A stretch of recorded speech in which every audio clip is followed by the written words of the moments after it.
ప్రజలకి ఒక జాబ్ ఇచ్చే రీతిలో వాళ్ళొక దగ్గరున్నారు.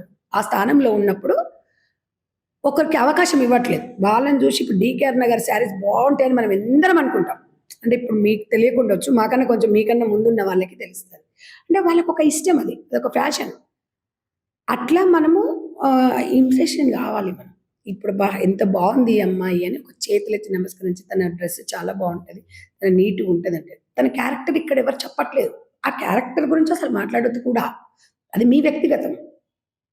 మీరనొచ్చు. అక్క మీరు శారీ కట్టుకున్నంత మాత్రాన మీరు క్యారెక్టర్‌ని ఎట్లా మీరు అంచనా ఏస్తారంటే, నేను క్యారెక్టర్ గురించి మాట్లాడాను. చీర కట్టుకుంటేనే బాగుంటది అని నేననను.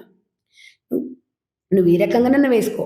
కాకపోతే మనకు కొన్ని అవధులుంటాయి కదా! దాని ప్రకారంగా నడుచుకోమన్నాం తప్ప, అది గూడా మీరు మీరు పాటించండి అని నేను చెప్పను. నా అభిప్రాయం నేను చెప్తున్నా అంతే. నన్నడిగినప్పుడు మూతి తెచ్చి నా మైక్ దగ్గర పెట్టినప్పుడు నేను చెప్పిన. వాళ్ళిట్లా అన్నారంటే దానికి నేను సమాధానం చెప్పిన. నేను రిసీవ్ చేసుకోమని. అలా చెప్పినంత మాత్రాన నీ అభిప్రాయం, ఆమె అభిప్రాయం ఆమె చెప్పిందమ్మా. ఆమె వాళ్ళ హస్బెండ్‌తో ఎక్కడో టూరెళ్ళిందంట. స్విమ్మింగ్ పూల్ డ్రెస్‌కి దానికి సంబంధించినయన్ని ఇన్‌స్టాలో పెట్టింది. అది హస్బెండ్‌తో హానీమూనో లేకపోతే కొత్తగా పెళ్ళైన హానీమూనో లేకపోతే ఒక ప్రైవేట్ లైఫ్ వాళ్ళు హ్మ్, రెగ్యులర్‌గా బిజీ ఉండడం కాబట్టి ఒక ప్రైవేట్‌గా వారం రోజులు తిరుగుదాం అనుకుంటారు. ప్రైవేట్‌గా తిరుగుదాం అనుకుంటారా? బజార్‌లో ఉండాలనుకుంటారమ్మా? నువ్వు తీసుకొచ్చేసి ఇన్‌స్టాగ్రామ్‌లో పెట్టేసి నువ్వెవడు ఏమనొద్దు. నేను నన్ను చెల్లెని అనుకోండి, అక్కని అనుకోని అంటే వాడు నువ్వేమో అక్క చెల్లి అనుకుంటే వాడేమంటాడు నా డార్లింగ్ అనుకుంటాడు ఆడు.